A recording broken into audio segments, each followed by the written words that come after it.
저희 서로서로를 향해 해피 뉴 이어 또는 새해 복 많이 받으세요 하며 인사 나누면 좋겠어요.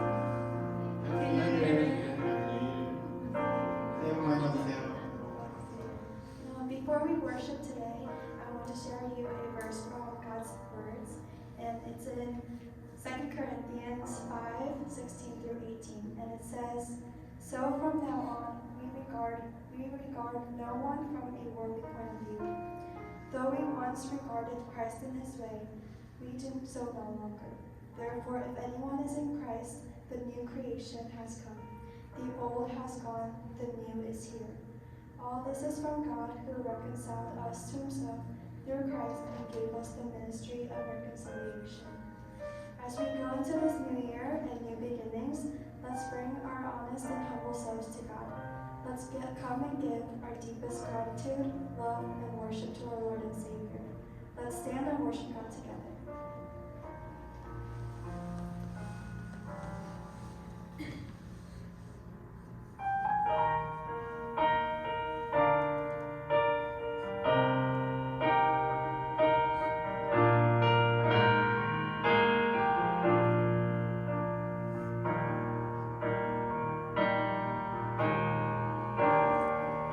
When the music fades, all is stripped away, and I simply call,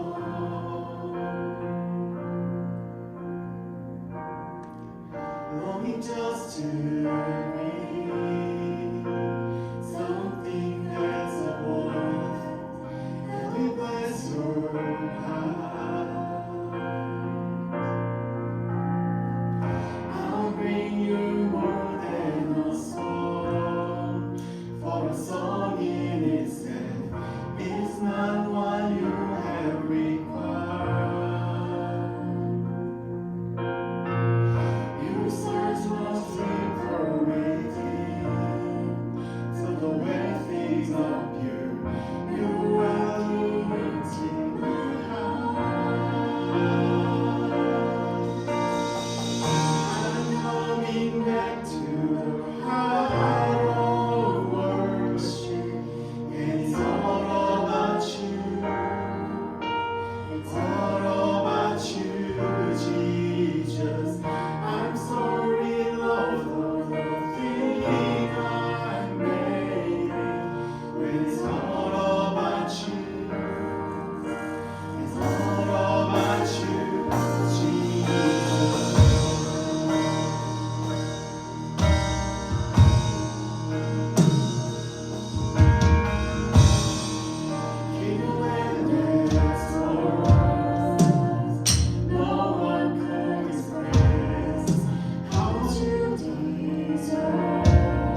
우리 주의 자녀로 산다는 것은 때로 불 가운데 또 폭풍 가운데 있는 것 같은 어려움과 또한 아픈 마음이 있습니다.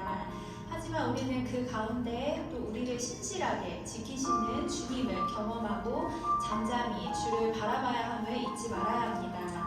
우리 그 주님을 생각하며 담대하게 또 거침없이 나아가는 새해와 우리 삶이 되기를 소망합니다.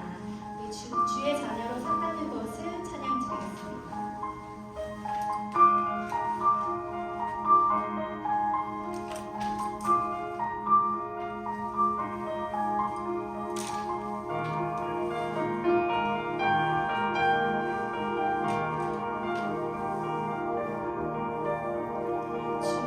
자녀로 산다는 것은 그 가운데로 걸어가는 것, 그 속에서 신실하게 날 지키시는 그 손길을 경험하는 것, 주의 자녀로 산다는 것은 바다 위로 걸어가는 것, 내 온몸을 덮쳐오는 폭풍 속에서 잠잠히 주 바라보는 것, 때론 물 가운데 휩싸일 때도, 폭풍 가운데 무너질 때도 주님 내 곁에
시간을 가지면 좋겠습니다. 2026년도 새해가 밝았습니다. 어찌 보니 2025년도로 돌아보면 많이 연약하고 부족한 모습들도 많이 보이긴 하지만 여전히 하나님께서 우리를 사랑하시고 또한 2026년도에 우리를 이끌어 오셨습니다. 2026년도는 지금까지 살아왔었던 해보다 정말로 주님을 더 많이 사랑하고 또한 주님께 더 많이 영광 돌리고 또한 주님을 더 많이 닮아갈 수 있는 그러한 소망의 해가 되면 좋겠습니다. 오늘 이 시간에도 그냥 예배에 왔다가 돌아가는 곳에서 멈추는 것이 아니라 이 예배를 통하여 예수 그리스도를 경험하고 예수 그리스도의 음성을 들으며 예수 그리스도의 마음을 확인하고 돌아갈 수 있는 시간 되게 해달라고, 이 시간에도 주님께서 임재해달라고 그러한 마음으로, 사모하는 마음으로 함께 기도하며 주 앞에 나아가도록 하겠습니다. 기도합니다. 할렐루야. 감사합니다. 하나님 우리를 폭풍 가운데 또 풍랑 가운데 보호하시고 지금까지 이끌어 주시고 우리 연약하고 부족했습니다.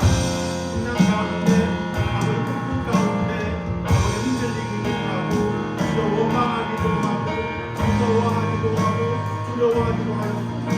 그럼에도 불구하고 주님께서 우리를 꼭 붙잡아주시고 또한 붙잡아주시고 이곳까지 인도하셨음을 우리가 보았습니다. 역사하시고 이 시간 다시 한번 주의 말씀에 힘입어 다시 한번 2026년을 아버지 정말 힘있게 나아갈 수 있는 위대한 모습들과 우리 교회와 우리 모두가 되게 하여 주시옵소서.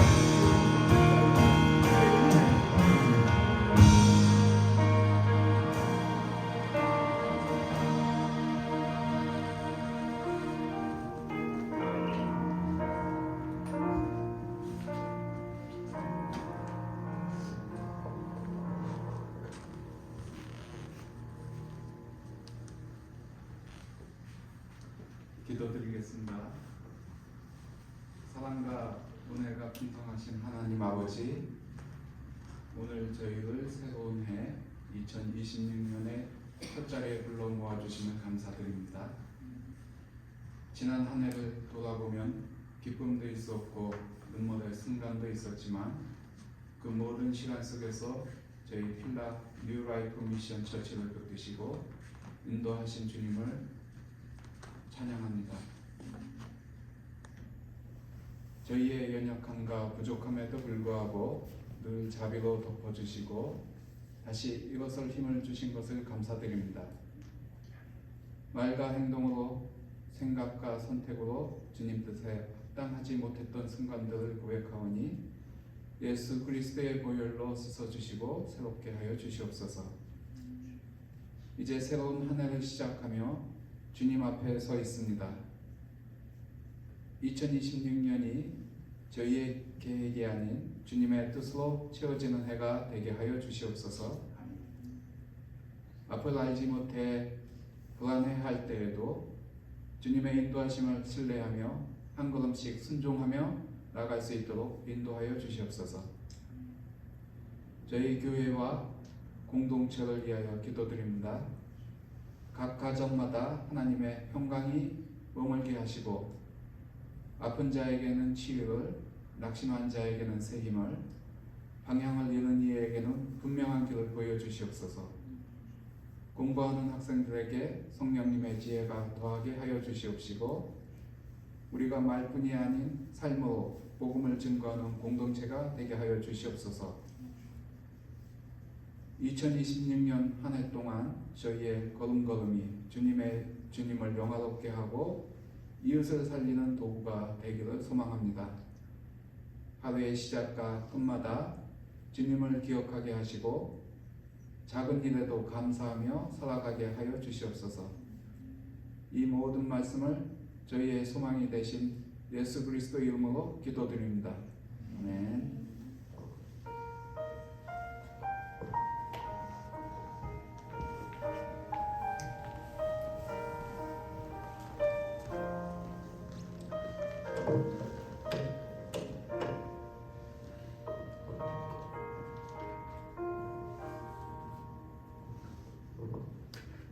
하나님을 찬양하도록 하겠습니다. 찬송가 449장 예수 따라가며 찬양하도록 하겠습니다.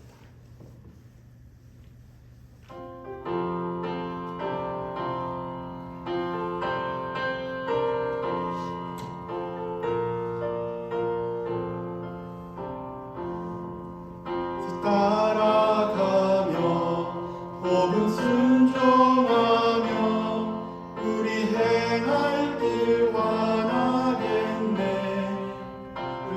의지하며 순종하는 자를 주가 늘 함께 하시리라.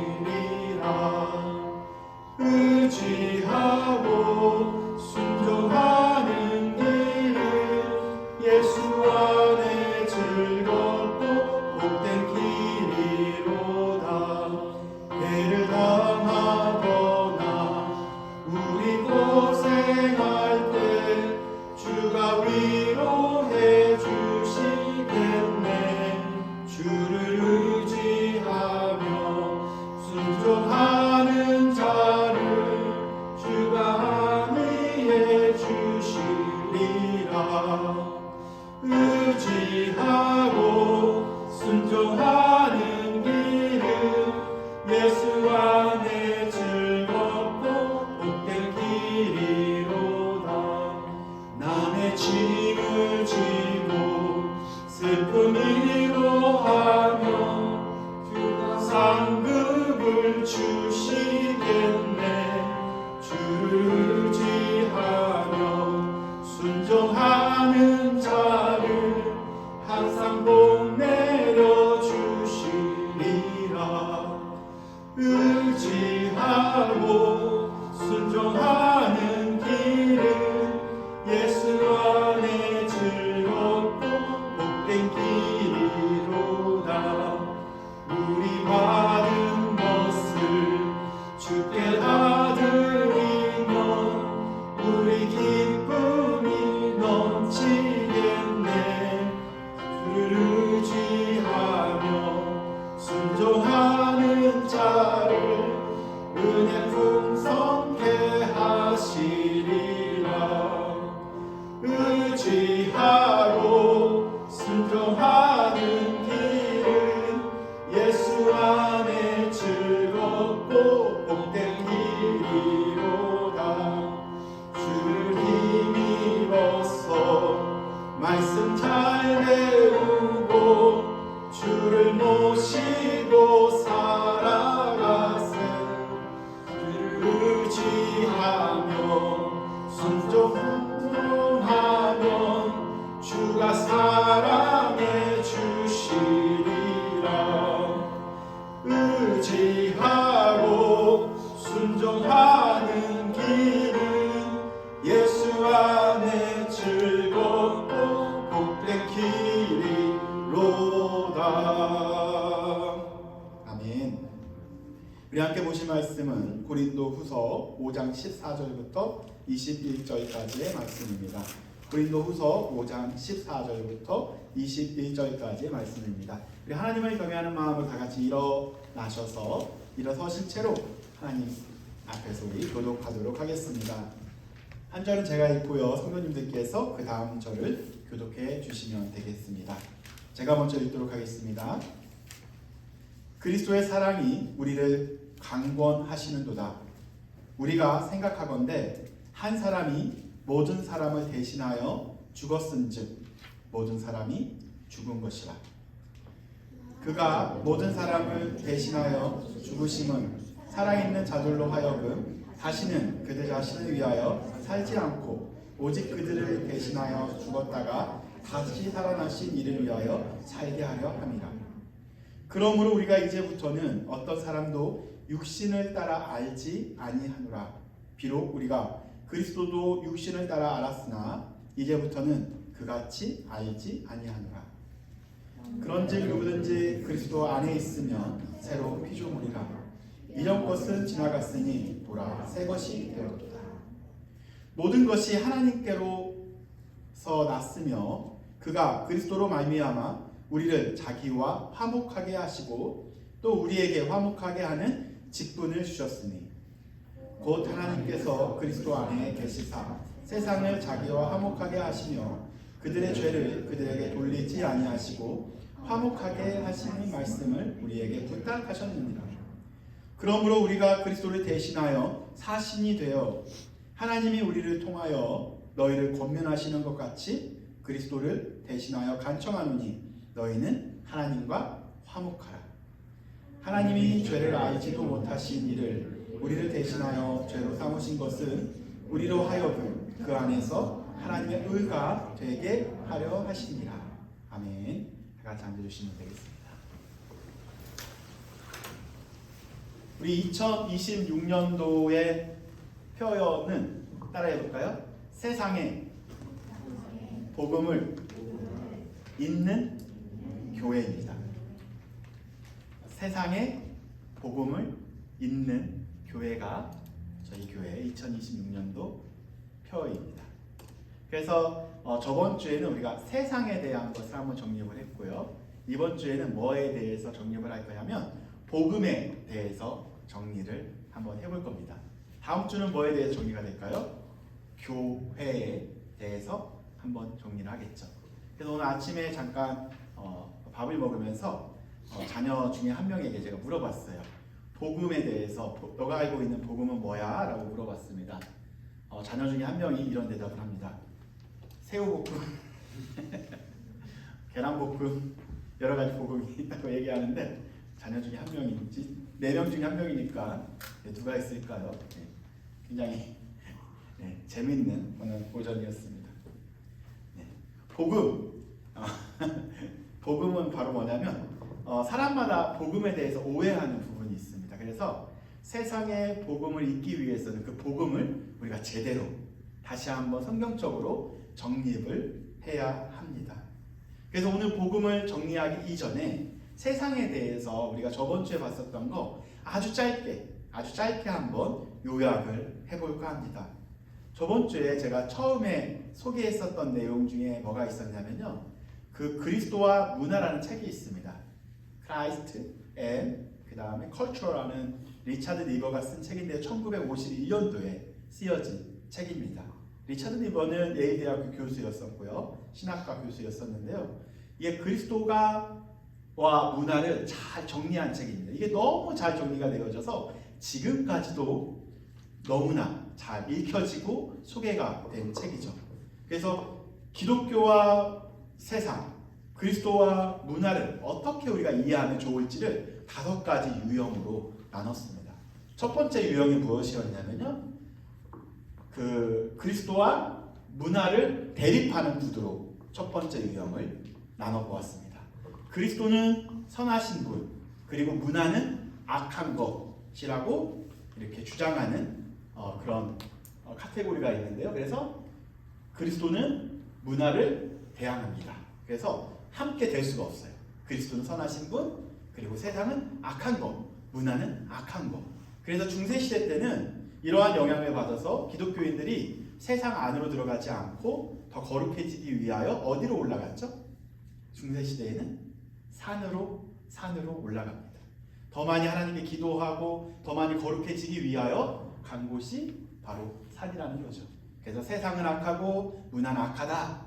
그래서 문화에 속하면 안 된다. 그래서 문화를 배격했었던 유형이 첫 번째 유형입니다. 그런데 이거에 부작용이 있을까요? 없을까요? 세상은 악하고 문화는 악하다. 그러면 어떠한 부작용이 있을까요? 그래서 이거를 극복하기 위하여 많은 사람들이 다음과 같이 이거를 합쳐버립니다. 아니다. 세상도 하나님께서 주신 선물이기 때문에 세상은 악한 것이 아니고 세상은 어떤 거다? 문화는 어떤 거다? 하나님의 것이다. 그래서 문화도 선하다 라고 주장하는 하나의 카테고리가 있습니다. 유형이 있습니다. 그것은 바로 그리스도와 문화를 동일시시킨 거죠.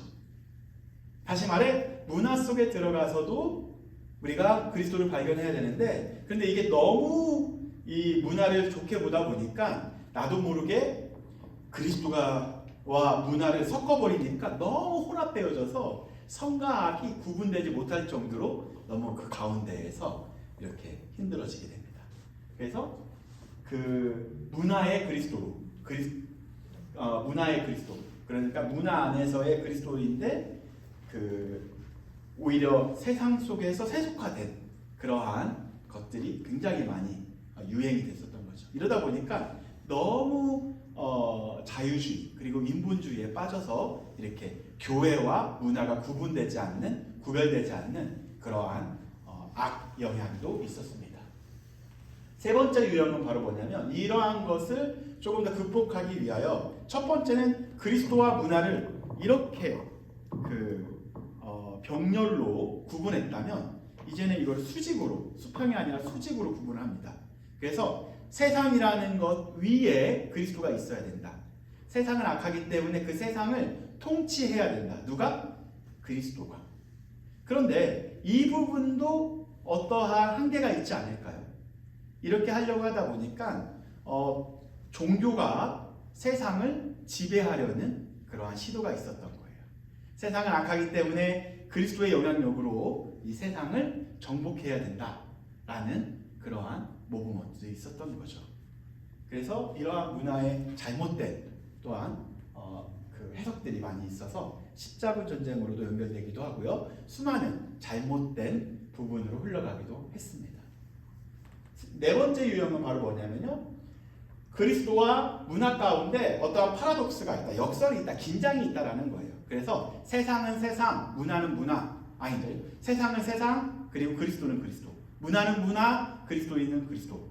그렇게 아예 구분을 하되 우리가 우리에게 주어진 문화에서 할 수 있는 역할만 감당을 하자.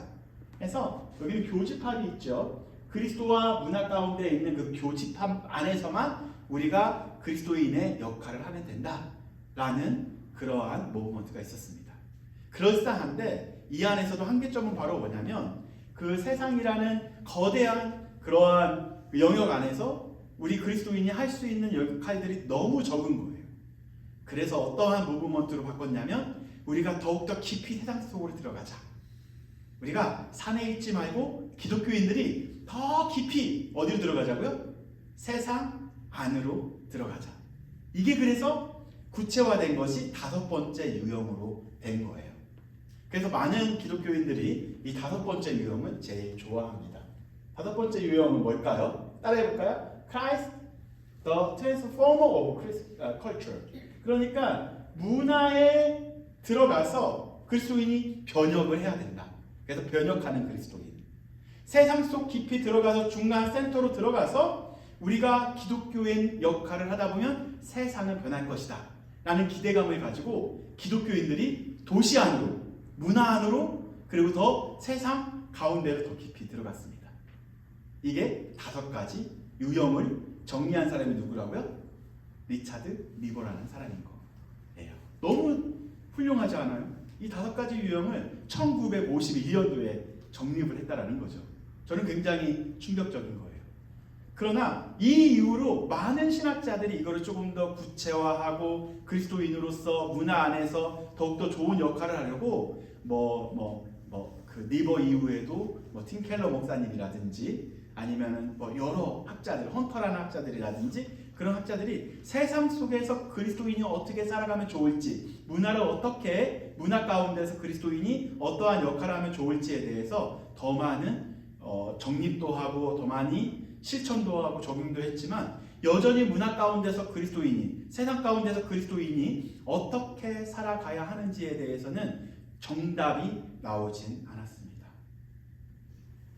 그래서 오늘 이러한 세상 가운데 우리가 살고 있다면 저번 주에 정리한 게 바로 뭐냐면 그 본문 말씀, 하나님이 세상을 사랑했지만 그러나 또 요한복음을 읽다 보니까요 예수 그리스도께서 뭐라고 말씀하셨냐면 세상에 속하지 말라라고 말씀하시더라고요. 다시 정리하자면 세상에 살아가지만 하나님은 세상을 사랑했지만 예수님께서는 세상에 속하지 말라라고 말씀하셨다라는 거예요. 그리스도인은 세상 속에서 살아가야 합니다. 그러나 세상에 속하면 안 된다라는 거죠. 세상에 살아가지만 세상에서 구별된 자로 살아가는 것이 참 그리스도인의 역할이다라고 끝을 냈습니다. 이렇게 세상을 바라보는 관점, 세상은 사랑의 대상인 거고 하지만 그 세상에 속해서는 안 되고 세상의 흐름에 세속적 가치에 우리가 따라가서는 안 된다가 저번 주에 정리였었더라는 거죠. 그러면 세상에 대한 세상을 바라보는 관점을 정리를 했다면 오늘 두 번째 시간으로 복음에 대해서 한번 정리를 해볼 필요가 있습니다. 여러분들이 생각하는 복음은 무엇이에요? 여러분들이 생각하는 복음 한마디로 이야기할 수 있을까요? 친구가 물어봐요. 야, 복음이 뭐야? 만약에 친구가 물어봤어요. 복음이 뭐야? 내가 가스펠에 대해서 알고 싶어. 어떻게 대답해 줄 수 있어요?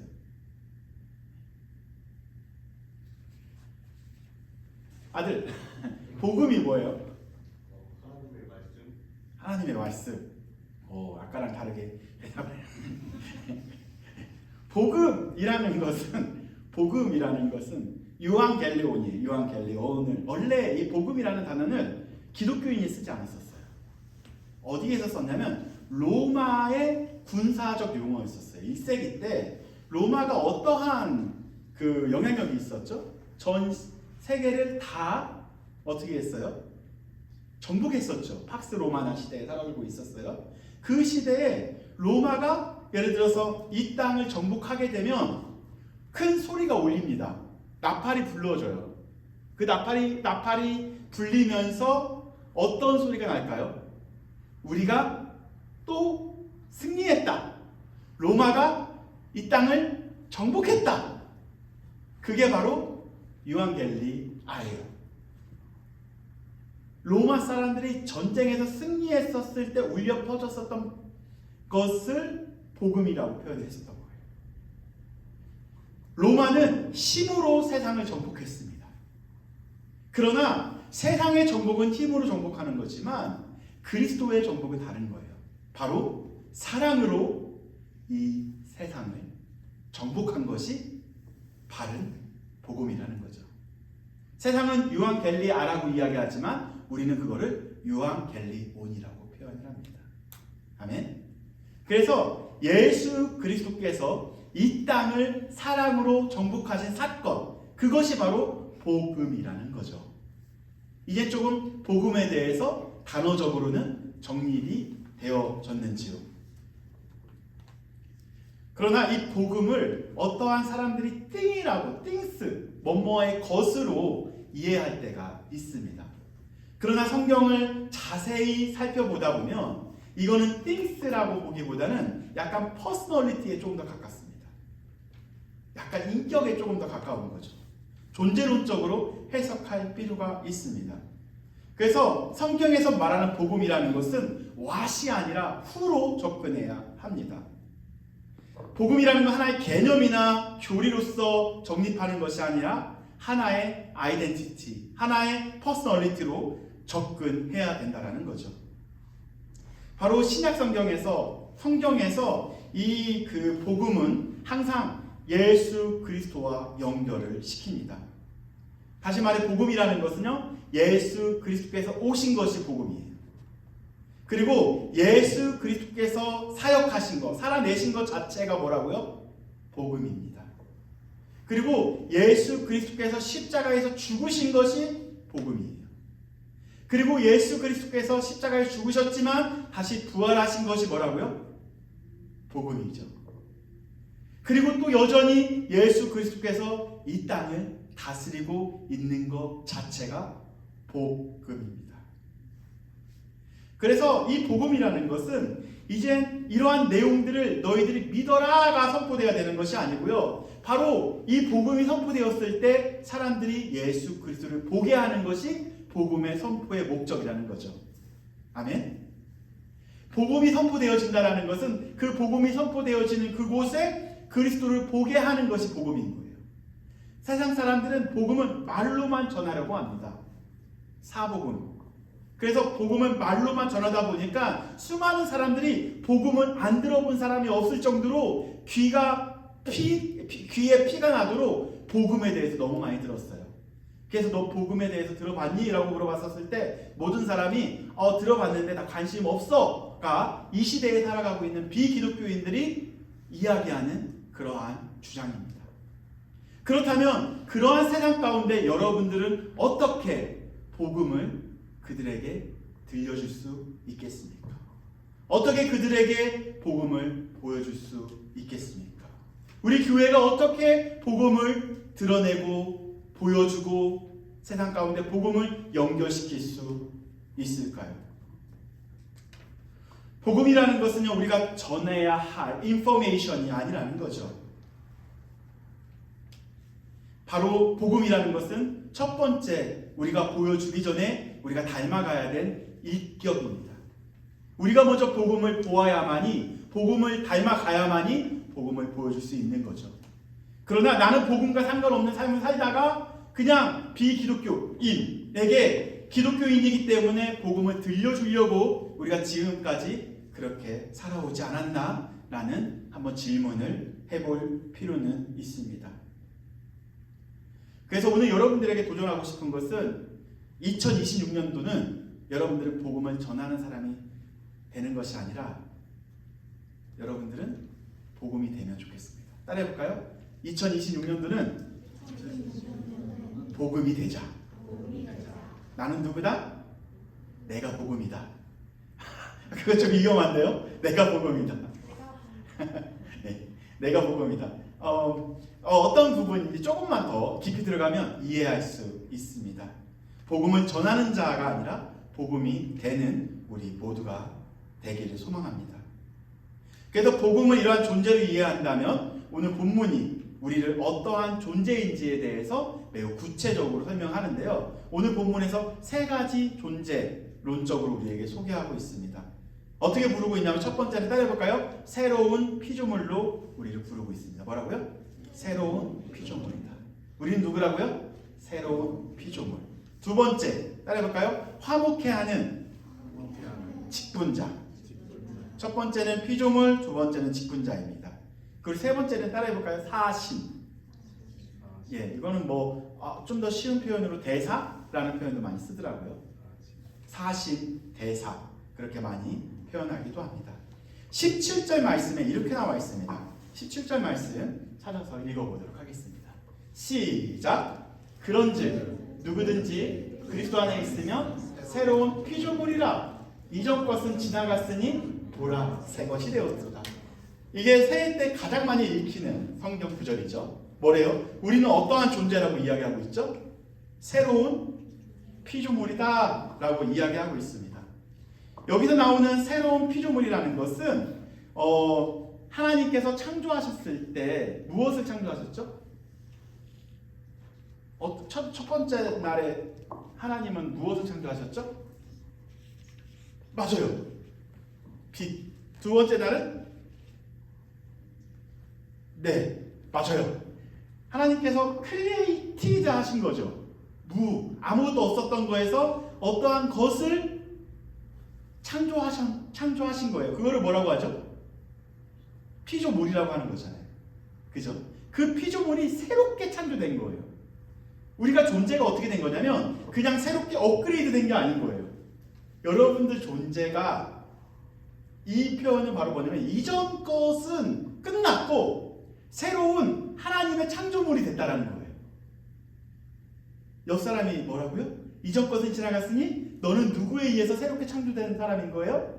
그리스도에 의하여 새롭게 창조된 그렇게 고귀한 그러한 소중한 존재라는 거죠. 아멘. 여러분이 그렇게 하나님께서 예수님께서 예수 그리스도의 십자가로 말미암아 새롭게 창조된 새로운 피조물이 된 것입니다. 하나님에 의해서 새롭게 창조된 사람인 거죠. 이게 왜 중요한 거냐면 새롭게 창조되지 않으면 문제가 생겨요. 원래 우리는 어떠한 존재였었냐면 따라해볼까요? 악인, 죄인, 원수, 그리고 결과값은 심판과 정죄입니다. 그죠? 그리고 사망으로 끝날 존재였었던 거죠. 그러나 새로 카이노스 그 다음에 어떻게 된 거예요? 크리노가 된 것은 크리시스가 된 것은 새로운 창조물이 되었다라는 것은 죄인에서 의인으로 새롭게 창조됐다라는 거예요. 더 이상 여러분들은 죄인이 아니라는 거고요. 두 번째, 원수에서 하나님의 자녀로 새롭게 창조된 새로운 피조물이 된 거고요.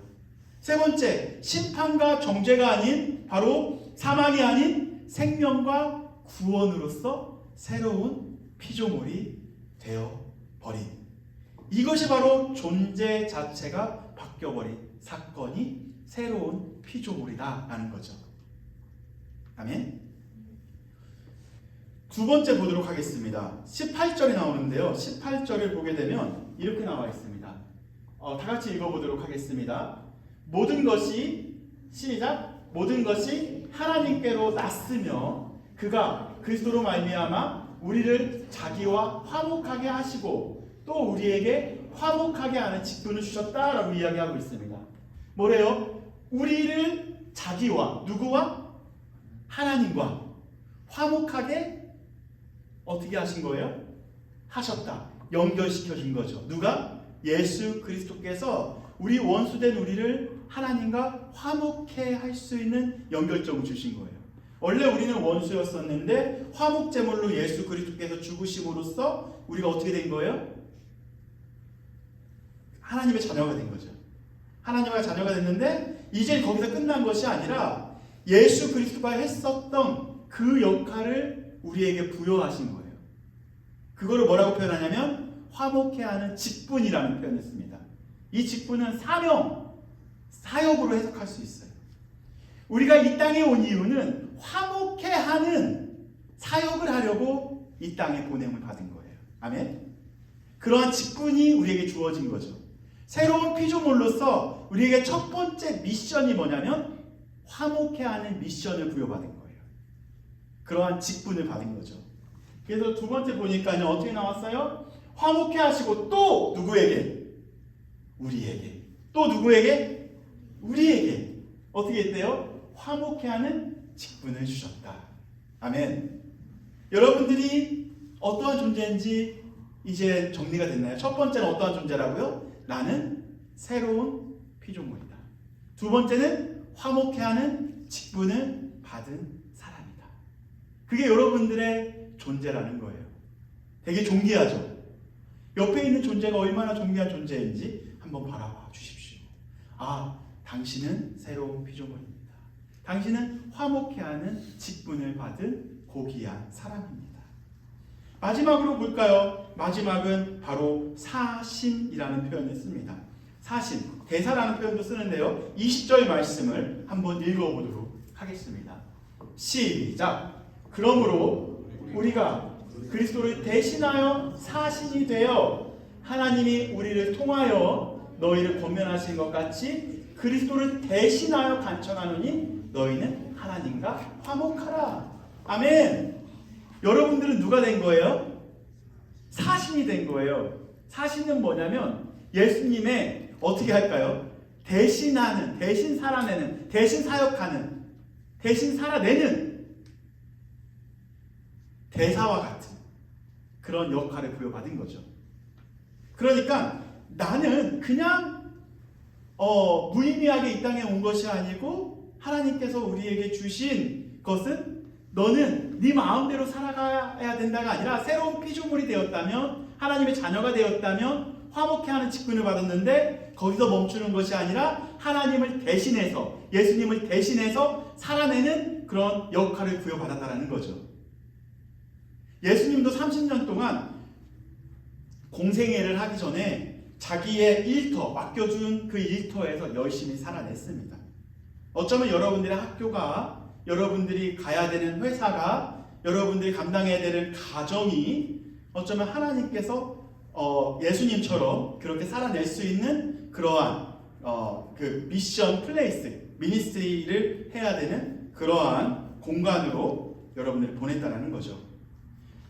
대사라는 것은 왕을 대신해서 보내진 사람을 표현할 때 쓰는 표현이 사신입니다. 그래서 사신은 어떠한 특징이 있냐면요, 자기 마음대로 메시지를 작성하지 않습니다. 그리고 자기 생각을 거안에 전하지 않습니다. 그 페이퍼에는 뭐가 들어가 있냐면 왕의 메시지가 있고요, 왕의 생각이 있습니다. 그리고 왕의 메시지를 그대로 전달하는 사람이 사신인 거예요. 그래서 이 땅에서 내 마음대로 살아가기 위해서 이 땅에 온 것이 아니라 나를 보내신 왕이신 그 하나님을 대신해서 우리가 이 땅에 왔다라는 거죠. 그렇기 때문에 우리는 왕이신 하나님의 뜻을 발견하고 왕이신 하나님의 뜻을 전달하는 그러한 존재라는 거예요. 정리가 됐죠? 첫 번째, 나는 어떠한 사람이다? 새로운 피조물이다. 두 번째는 화목해 하는 직분을 받은 사람이다. 세 번째는 뭐다? 왕을 대신하는 대사이다. 사십니다. 아멘. 바로 여러분들이 이러한 존재라는 거죠.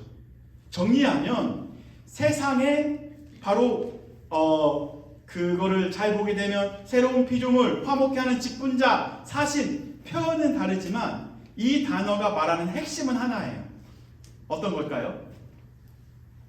따라해볼까요? 연결자입니다. 커넥터예요. 커넥터. 바로 원수와 하나님과 연결해주는 커넥터로 우리를 부르신 거예요. 우리도 원래 어떤 사람이었다고요? 하나님과 원수된 자였었는데 예수 그리스도로 말미암아 연결되어졌잖아요. 연결자이신 예수 그리스도로 말미암아 우리가 하나님과 연결되었습니다. 친밀한 관계가 된 거죠. 이제는 우리가 그 가운데로 와서 여전히 세상과 하나님과는 큰 갭이 있어요. 큰 갭에서 누가 이 연결할 수 있냐면 바로 하나님의 사신만이, 하나님의 그 화목의 직분을 받은 자만이, 새로운 피조물만이 세상과 하나님을 연결시킬 수 있다는 거죠. 아멘. 우리의 역할은 계속하면 나가면 나갈수록 악해지고 더 멀어지는 세상과 하나님을 연결하는 연결자이다. 그걸 두 글자로 뭐라고 표현할 수 있다? 복음이다. 아멘. 우리가 복음이 되면 복음을 보여줄 수 있다는 거죠. 그래서 세상 속에 들어가서 교회가 정말로 큰 역할을 하려고 열심히 노력하고 종교 생활을 많이 해왔습니다. 그래서 기독교인들이 크게 오해한 것이 하나가 있어요. 어떤 거였냐면 종교 생활을 우리가 더 열심히 하면, 교회가 더 큰 영향력을 갖게 되면, 교회가 더욱더 힘을 얻게 되면 세상을 바꿀 수 있겠지라고 하면서 열심히 달려왔었습니다. 세상에 살아가고 있는 사람들을 기독교인으로 바꿔버리고 또한 그 사람들을 교회를 다니게 하면 그들이 변화되겠지라는 막연한 생각으로 교회의 중심적인 삶을 살아왔다라는 거죠.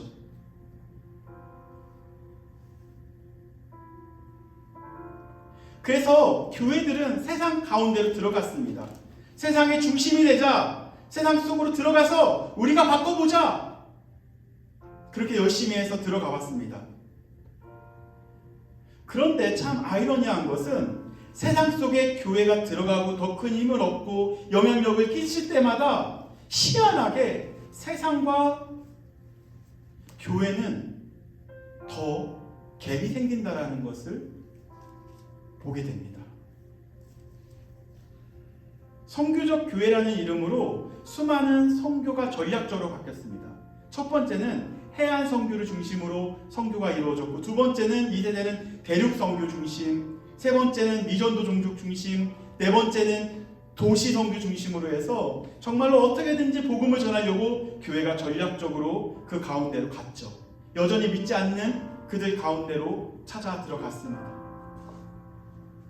그러나 그러한 획기적이고 전략 가운데서 그 교회는 그 교회의 역할을 제대로 감당하지 못한 채 여전히 우리에게 계속 질문만 던지고 있습니다. 문화의 중심에 우리가 들어왔지만 아이러니하게도 그 문화를 바꾸지 못하고 있다는 거죠. 오히려 교회가 더 세속화되어지고 더욱더 거룩해야 될 교회가 더욱더 무너지는 것을 우리가 보고 있습니다. 그렇다면 과연 교회가 할 수 있는 역할들, 복음인 우리가 할 수 있는 역할들이 무엇이냐라는 질문 가운데 우리는 주님을 바라봐야 합니다. 오늘 결론은 이렇게 가져가고 싶습니다. 바로 종교인이 아니라 복음의 중심이 되자라는 결론으로 여러분들에게 말씀을 드리고 싶습니다. 이게 어쩌면 이 문화와 교회 가운데, 문화와 그리스도 가운데 하나의 키가 될 수 있는데요. 저도 굉장히 고민이 있었습니다. 왜냐하면 종교인으로 열심히 살아내고 열심히 바이블을 쳤지만 그것이 세상을 변화시키는 데는 한계가 있음을 발견한 거죠. 그러면 영향력 있는 사람만이 과연 문화를 바꿀 수 있을 것인가?에 대한 질문 가운데 많은 고민이 있었는데 팀 켈러 목사님이라는 분이 이런 힌트를 주었습니다. 종교인이 되지 말고 복음 중심의 사람이 되자. 복음으로 바꿔보자 라고 이야기를 합니다. 어떻게 다른지 이 정리만 말씀드리도록 하겠습니다. 기도라는 것을 한번 볼게요. 종교라는 건 다양한 종교가 있습니다. 이슬람도 있고 불교도 있고 뭐 기독교도 있고 천주교도 있죠. 모든 종교가 이렇게 이야기합니다. 기도라는 것은 우리가 열심히 기도하면 신이 들어주겠지. 이렇게 접근하는 것이 종교인의 접근 방식이라는 거죠. 그러나 복음 중심의 사람은 다릅니다. 바로 내가 구원받았기 때문에 나는 기도하지 않고서 살 수 없다 라고 이야기하는 것이 복음 중심의 사람의 태도이고 그런 고백이라는 거죠. 순종에 대해서도 한번 볼까요? 종교인은 모든 종교인들이 다 똑같이 합니다. 하나님께, 아니 어떠한 신에게 순종하면 하나님께서 기뻐하시겠지로 접근한다라는 거죠. 그래서 하나님 말씀, 어떠한 신에게 순종하려고 노력을 하는 것이 종교인의 태도입니다. 그러나 복음 중심의 사람의 순종은 다릅니다. 예수 그리스도께서 순종하셨기 때문에 나는 순종할 수 없는 존재라는 것을 발견하고 하나님, 주님께서 나를 도와주지 않고서는 나는 순종할 수 없습니다. 내 안에 순종할 힘이 없습니다. 주님 나를 도와주세요 하면서 그럼에도 불구하고 순종하기 원합니다 라고 고백하는 것이, 내 안에 복음이 있어야만 순종할 수 있음을 고백하는 것이 복음 중심의 사람이라는 거죠. 종교인들은요, 죄를 없애기 위하여 오히려 많은 노력을 합니다. 종교적인 행위를 하는 거죠. 그러나 죄를 대하는 태도에 있어서 복음 중심의 사람은 하나님, 여전히 나는 죄인입니다. 예수 그리스도께서 나를 용서하지 않고서는 저는 죄인에서 벗어날 수 없습니다. 나를 용서해 주십시오 하면서 날마다 회개를 갖고 오는 사람이 복음 중심의 사람이라는 거죠.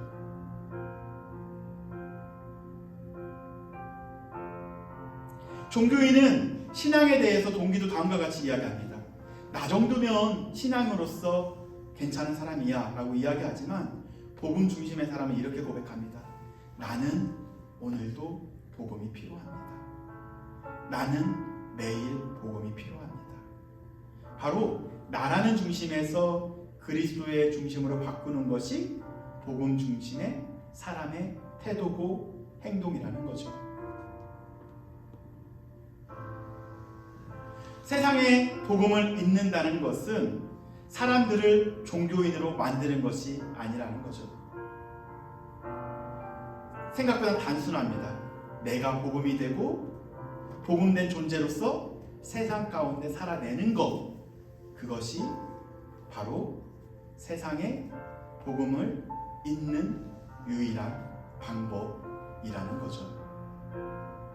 우리를 새로운 피조물로 만드셨고요, 화목케 하는 직분자로 세우셨고요, 또한 그리스도의 사신으로 우리를 보내셨습니다. 세상 가운데 그러한 정체성을 잊지 않고 살아내는 것 자체가 바로 세상에 복음을 잊게 하는 유일한 방법입니다. 오늘 본문을 함께 묵상하며 오늘 설교의 결론을 가려고 하는데요, 19절과 20절을 다 같이 읽어보도록 하겠습니다. 오늘 19절과 20절 다 같이 읽어보겠습니다. 시작. 곧 하나님께서 그리스도 안에 계시사 세상을 자기와 화목하게 하시며 그들의 죄를 그들에게 돌리지 아니하시고 화목하게 하는 말씀을 우리에게 부탁하셨느니라. 20절 읽겠습니다. 시작. 그러므로 우리가 그리스도를 대신하여 사신이 되어 하나님이 우리를 통하여 너희를 권면하시는 것 같이 그리스도를 대신하여 간청하노니 너희는 하나님과 화목하라. 아멘. 화목이라는 중심에는 언제나 십자가가 있었습니다. 화목이라는 것은 사실 아무나 할 수 없었던 일이었었던 거죠. 그러나 하나님과 원수된 우리를 화목케 하시려고 예수 그리스도께서 화목 제물로 죽으셨습니다. 그분의 희생으로 말미암아 우리는 원수가 아니라 하나님의 자녀가 된 것이죠. 바로 예수 그리스도께서 하나님과 우리를 연결해 주신 커넥터가 되어 주셨습니다. 이젠 놀랍게도 그 연결하는 역할을 우리에게 맡겨 주셨습니다. 예수 그리스도께서는 이 화목의 사명을 이루기 위하여 세상의 중심이었었던 예루살렘으로 들어가셨습니다. 그러나 조금 더 가까이 주민에서 보게 되면 예수 그리스도의 최종 목적지는 예루살렘 자체가 아니었었고요. 예루살렘 한켠에 있는 십자가가 그의 최종 목적지였습니다. 세상을 변화시키는 방식은 바로 권력도 아니고요, 영향력도 아니고요, 문화의 중심을 장악하는 것도 아니었었습니다. 세상을 변화시킬 수 있는 유일한 키는 바로 십자가의 사랑이었습니다. 우리가 향해야 할 것도 다를 수 있습니다. 복음의 존재로 살아간다는 것은 바로 세상의 중심으로 나아가는 것이 아니고요, 세상의 중심에 있는 십자가의 사랑으로 달려가야 된다는 거죠. 어쩌면 우리가 달려가야 될 장소는 세상이 원하는, 환영하는 중심의 장소가 아닐 수도 있을 것입니다. 세상이 원하지 않는 장소일 수도 있을 것입니다. 섬김, 헌신, 봉사, 순종, 이러한 표현들이 종교적으로 들릴 수도 있는데 이 안에 성경은 이렇게 이야기합니다. 사랑이 근거된, 사랑이 근거한 섬김, 사랑으로 하는 헌신, 사랑으로 하는 봉사, 사랑으로 하는 순종만이 바로 그들에게 복음을 보여줄 수 있다는 거죠. 사랑이 드러나면 복음이 보이게 될 것입니다. 이러한 섬김과 헌신과 순종이 의무에서 나오게 되면, 종교적인 행위에서 나오게 되면 그것은 종교에서 멈추겠지만, 그것이 사랑에서 나오게 되면 그것이 바로 복음이 되는 거죠.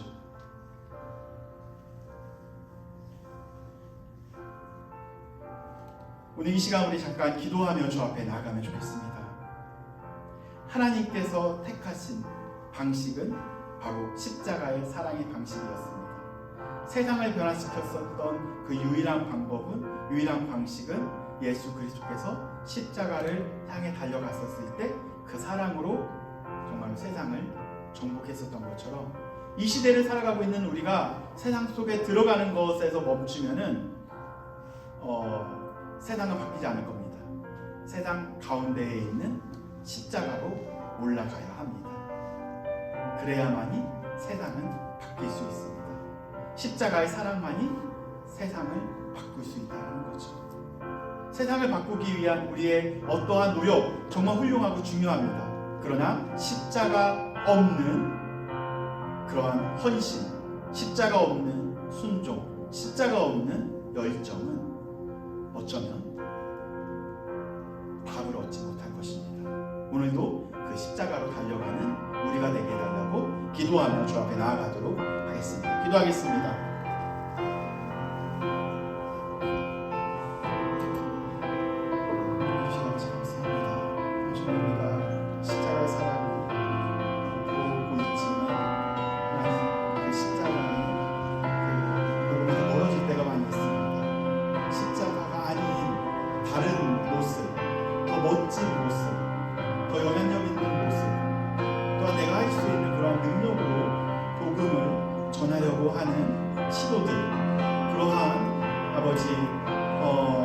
그러한 노력들이 더 많이 있음을 주 앞에 고백합니다. 그러나 하나님, 오늘도 십자가가 아니고서는, 그 사랑이 아니고서는 세상을 변화시킬 수 없음을 주 앞에 고백합니다. 우리가 여전히 부족하지만 복음이 되고, 이런 복음이 되고 복음을 전할 수 있는 귀한 주의 자녀들 되게 하여 주시옵소서. 이해하기 좀 어렵습니다. 이해하기 어렵고, 또한 우리가 이해한다고 해도 행하기 어려운 것이 이 복음적인 중심의 삶인 거죠.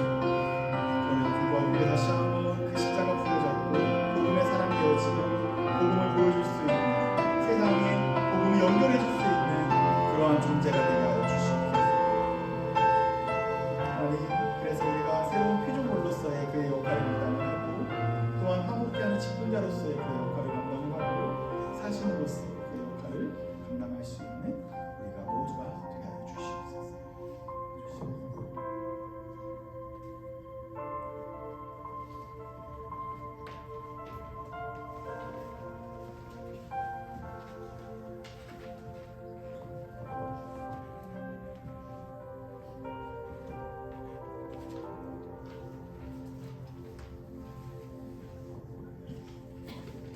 우리 다시 일어나라는 찬양 우리 함께 찬양하도록 하겠습니다.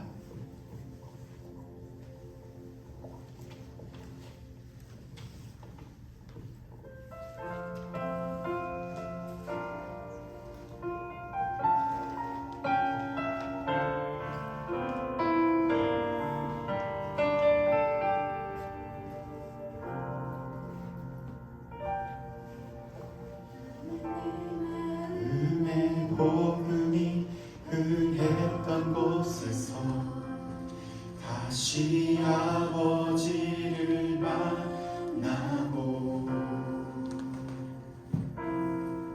주님 내 마음에 연약한 눈물의 끝에서 또 나를 안겨주시네.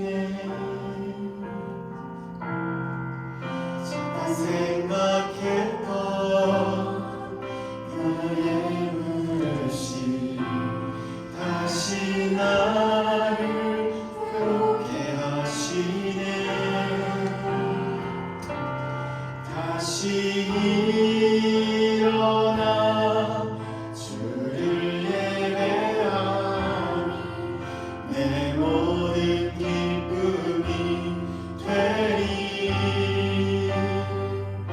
그의 기쁨 되어 삶의 모든 순간을 주께 다 내어드리리.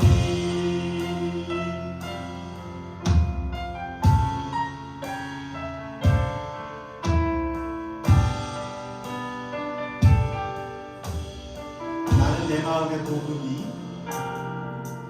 나는 내 마음의 복음이 흥했던 곳에서 다시 아버지를 만나고 주님 내 마음의 연약한 눈물의 끝에서 또 나를 안겨주시네.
교회 소식 전해드리도록 하겠습니다.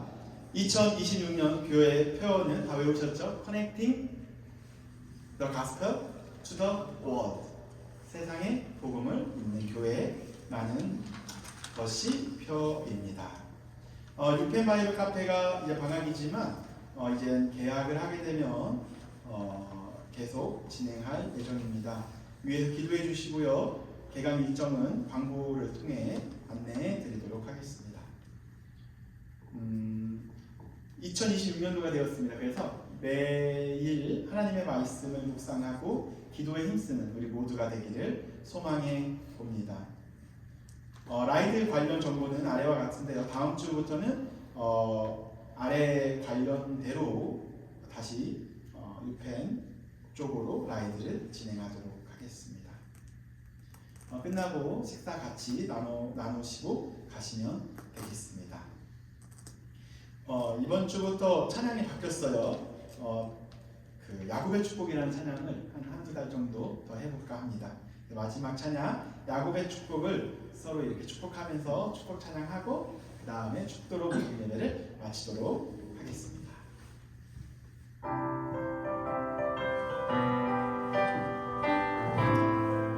우리 옆 사람에게 축하하면서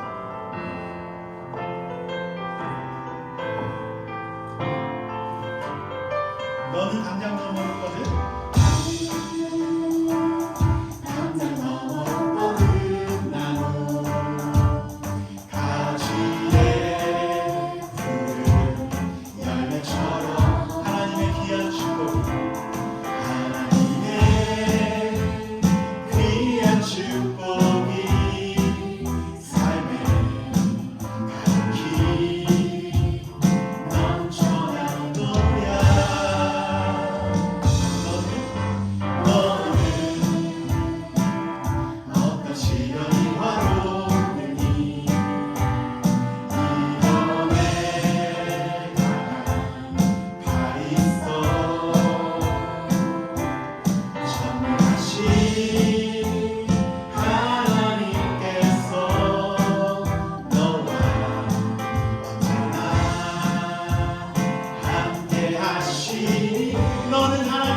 축도하도록 하겠습니다. 지금은 우리 주 예수 그리스도의 은혜와 하나님의 무한하신 사랑과 성령의 교통하심이 지금도 세상 속에서 정말로 복음의 연결자로서 살아가기 위하여 발버둥치는 귀한 주의 자녀들 머리 위에 지금부터 영원까지 함께 있을지어다.